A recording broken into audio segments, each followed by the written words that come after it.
If you like to make your NFL games a little bit more interesting, you've come to the right place. It's the Even Money Podcast with Ross Tucker and Steve Fezzik.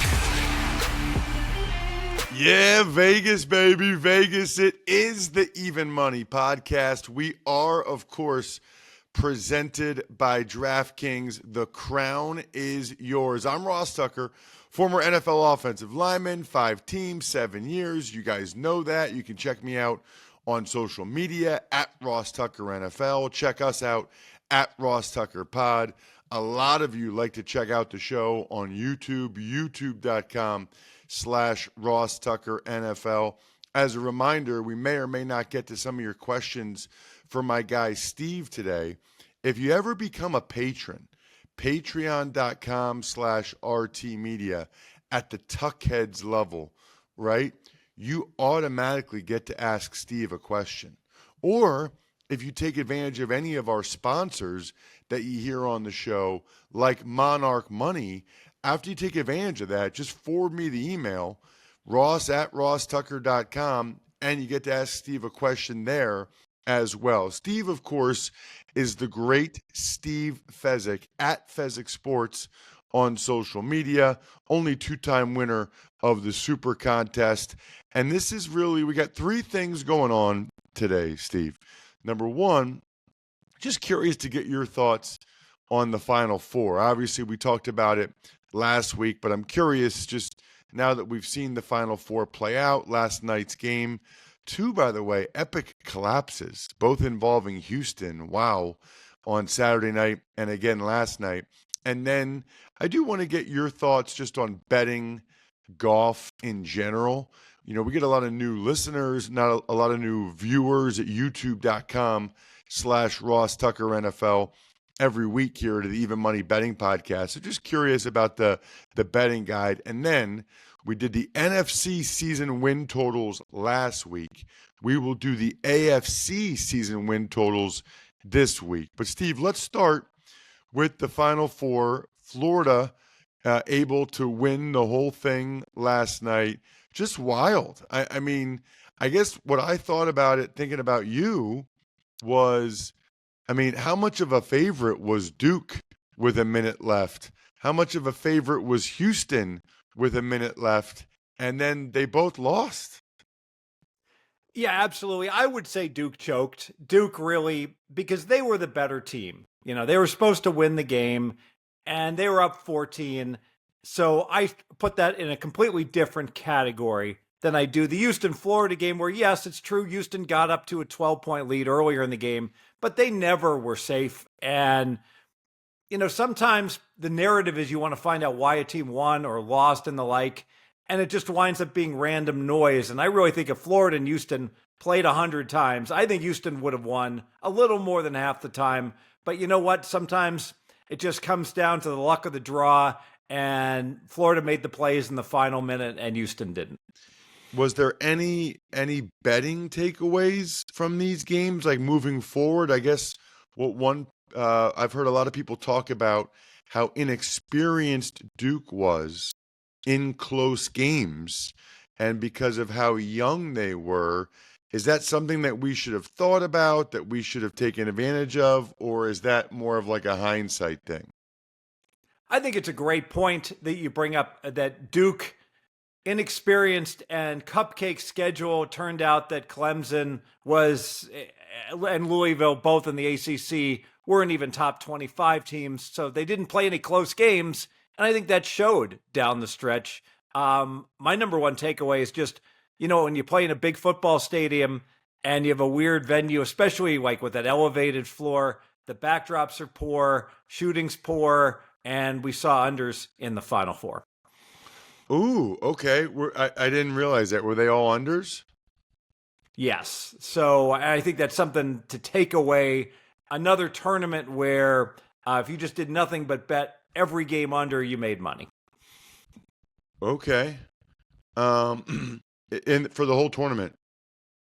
Yes. And by the way, that doesn't work at all for all these lesser tournaments because those are exhibition games. So the NIT, the CBI, the Crown tournament early rounds especially, those are an over's dream. It's the exact opposite of the big dance where every game's so critically important.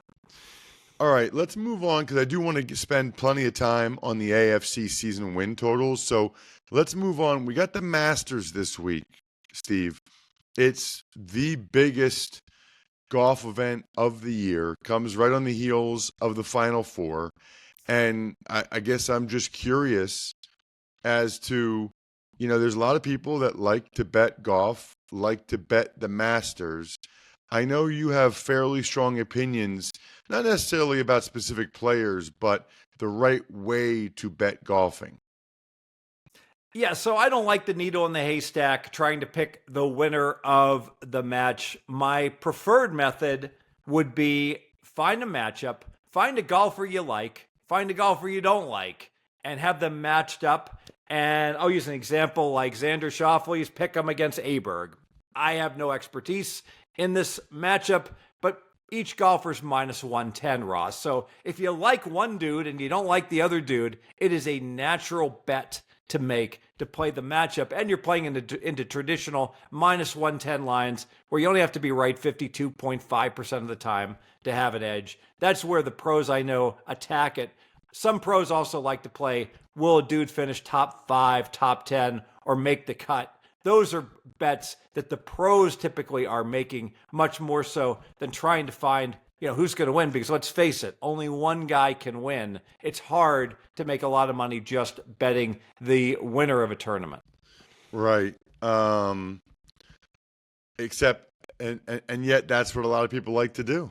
It's like the parlays, Steve. Like that's what people like to do. They like to bet the winner, and they like to bet parlays. You know what? Maybe that's what we could do. I don't know. Maybe for fun, if we do a second episode during the season. By the way, just incidentally, it's like 50-50. People that would rather have a longer episode versus 2 episodes. I thought maybe we get some clarity, but based on your email feedback, ross@rosstucker.com, it's like 50-50.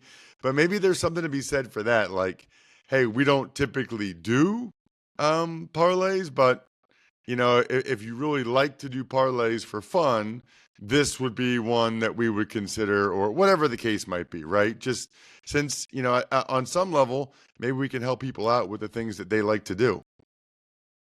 Yeah, maybe what we could consider doing is having a later in the week show talking about player props. And if people want to put them in parlays, they can, but they can just bet them individually, where we'll do things like Joe Burrow to go under 290 pass yards, things like that. Got it. Okay, let's dive into the AFC season win totals because I want to be able to talk through these with you, and I'm excited about this. We did the NFC season win totals last week. For those of you that didn't get a chance to check it out, we'll start today, Steve, with the Cleveland Browns. Their total is 4.5. I really want to play Cleveland under, but that number, that is just not an area code I'm going into to go under 4.5. Think about Carolina and how bad they started last year. They still got to 5, Ross. If anything, who's the quarterback going to be? Pickett? If anything, though, I still lean over 4.5. I'm a heavy lean over 4.5 as well. I think this is one of the best opportunities on the board right now, Steve. I think Kirk Cousins is going to be their quarterback. Ooh. I think Kirk Cousins is going to be the quarterback of the Cleveland Browns this year. I would just think that Kevin Stefanski and Andrew Berry, the head coach and GM, probably have to win this year. And I don't think they're going to go down. I mean, I don't think they're going to take a quarterback number 2 overall.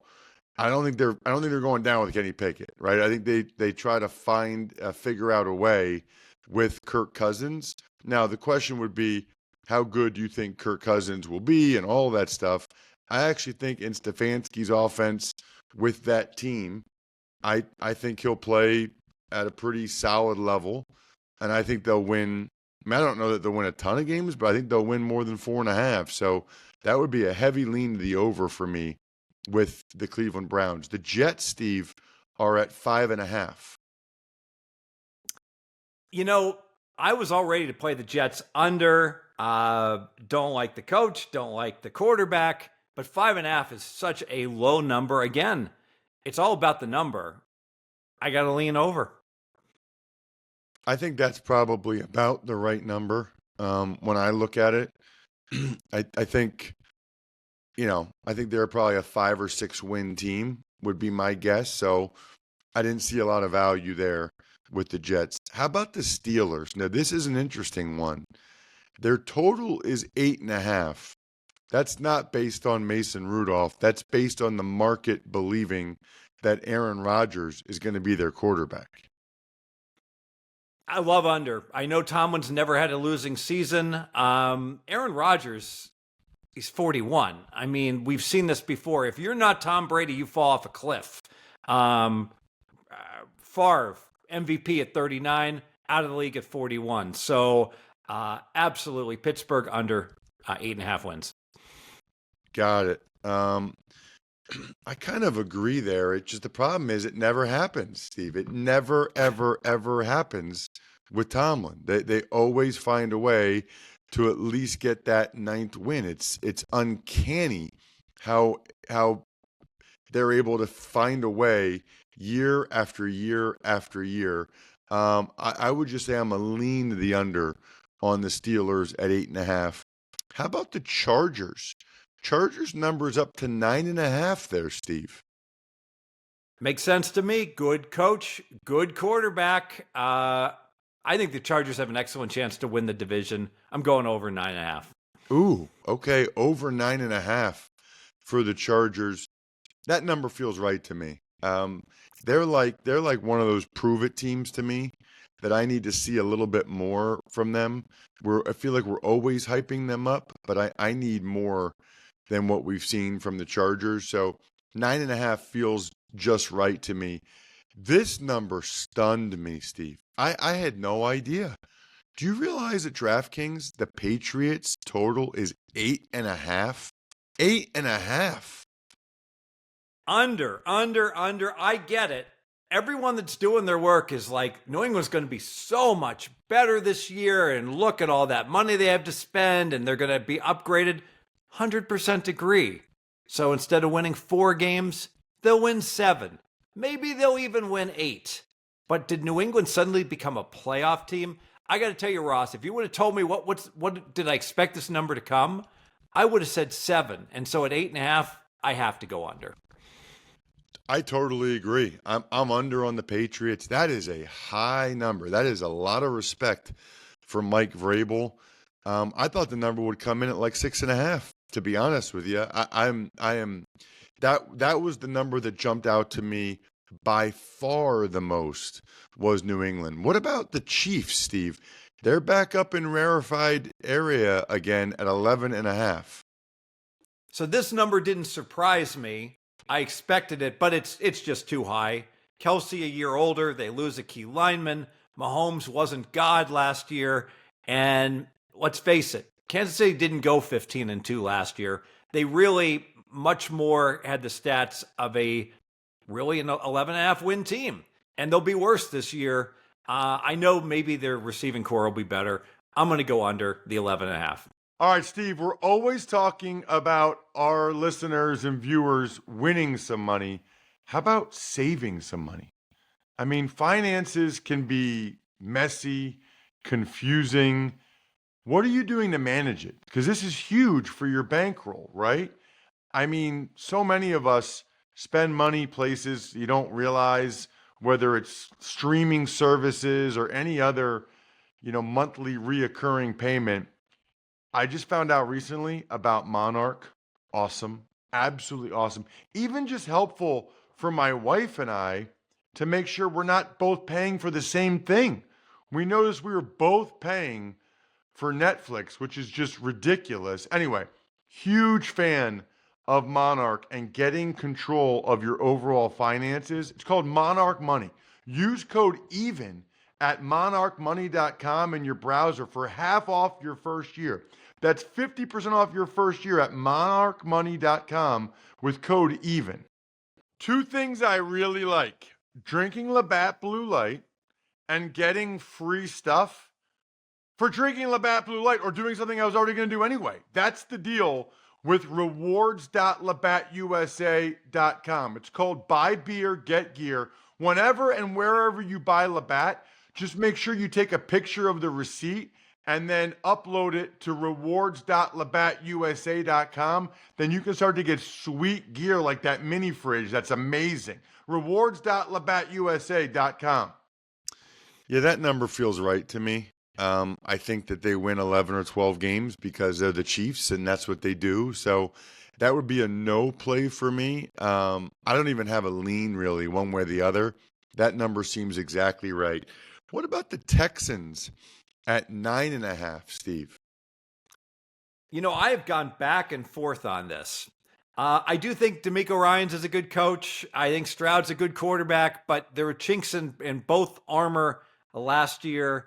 I really have to dig into the schedules on all these teams because I can tell you if it was 9, I'd love over, but if it was 10, I'd say absolutely on under. So I think it's right.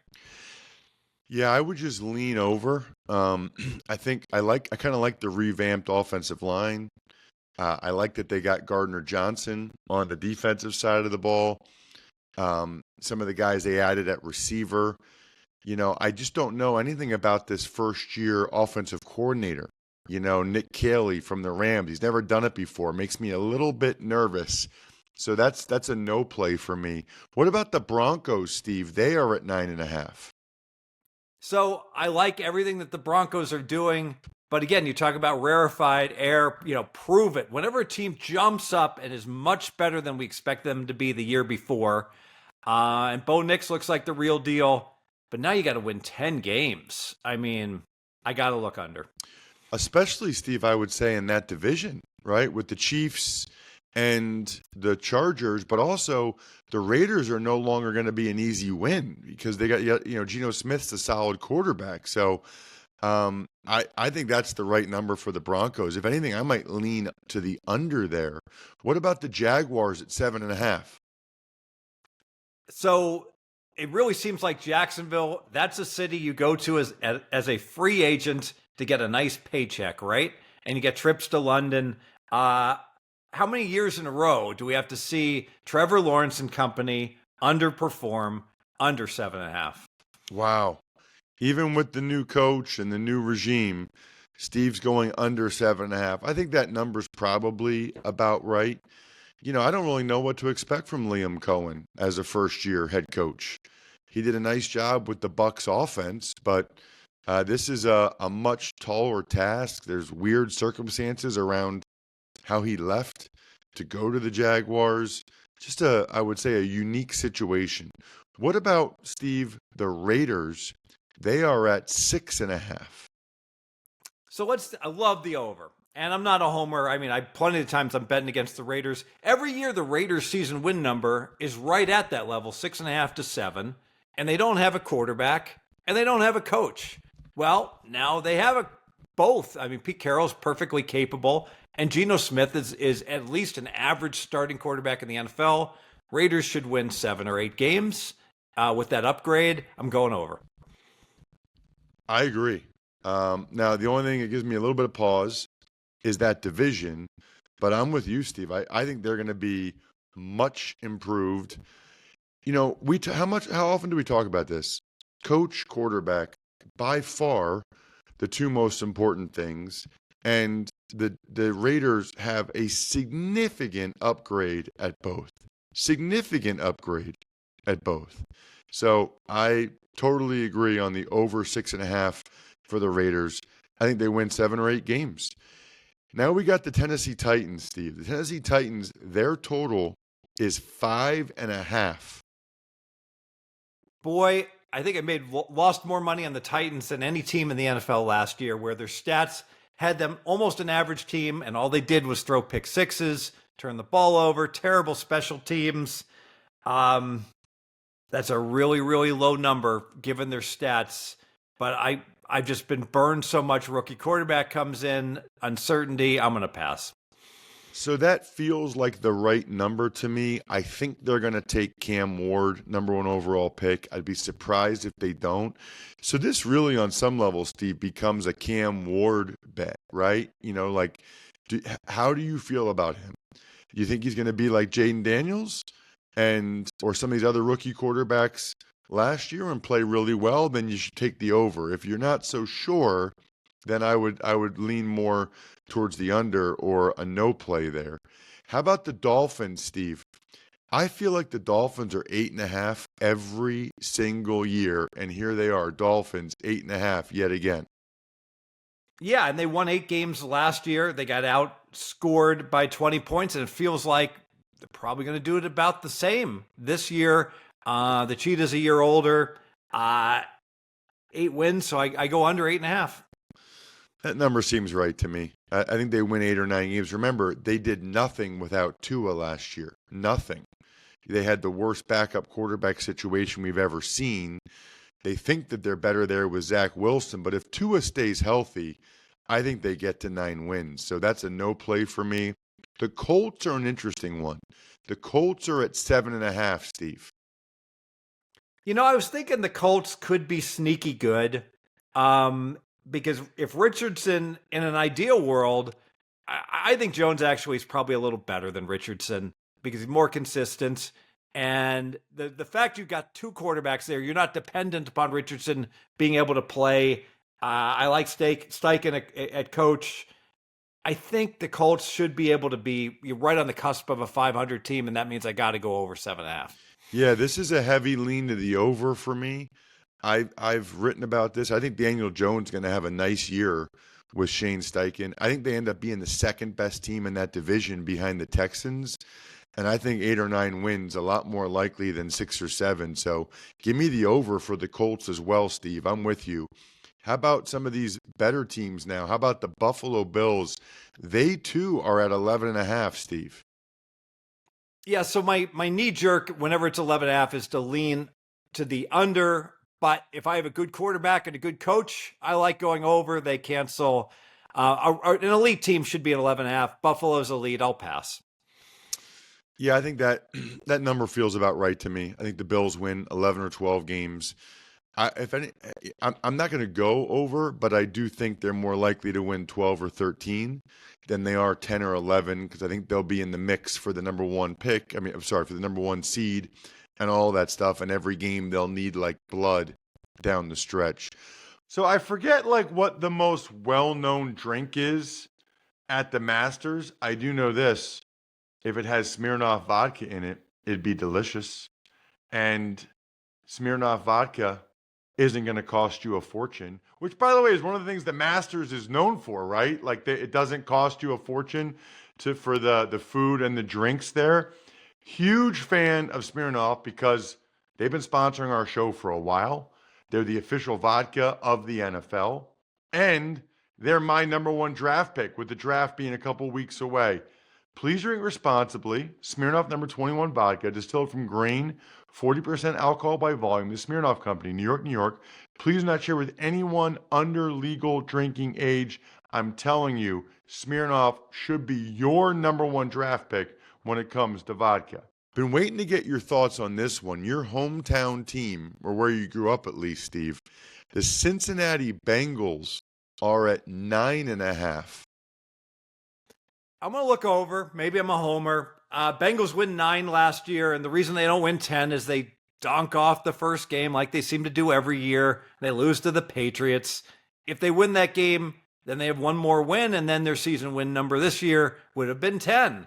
So I think it's an overreaction to another slow start for the Bengals. Remember, Burrow had some issues the last few years coming into the season. He doesn't this year. Over 9.5. Yeah, but that's what we said last year, and they still got off to a slow start. So I think that number's right. I'm not going over. I think they win 9 or 10 games. They still got this Trey Hendrickson thing hanging over their head. We have no idea if they'll actually be better on defense after they got rid of Lou Anarumo. So we'll have to see. I think 9.5 is the right number. Don't really have a lean one way or the other. We have our 4th and final, including 3rd in the AFC, team with 11.5 wins, Steve, and it's the Baltimore Ravens. So the Ravens were my number 1 rated regular season team last year, as it seems they are annually, and that means good quarterback, good coach, lean over the 11.5. I don't like going over 11.5, but it's still a lean over. Ooh, leaning over to the 11.5. That's interesting because I know you don't like to do that. I think that's the right number for the Ravens. I think they're again.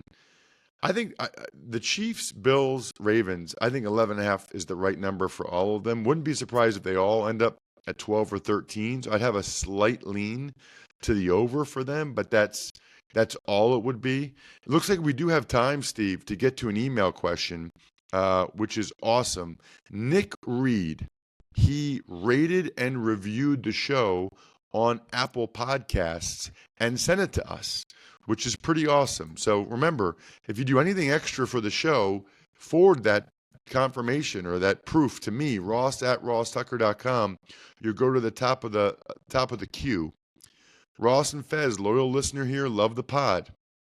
If you find a consistent edge in a sport that likely doesn't see much betting action, like rugby union or darts, do you max bet until they don't let you bet anymore, bet less to avoid detection by the book, or is there a way to camouflage these bets?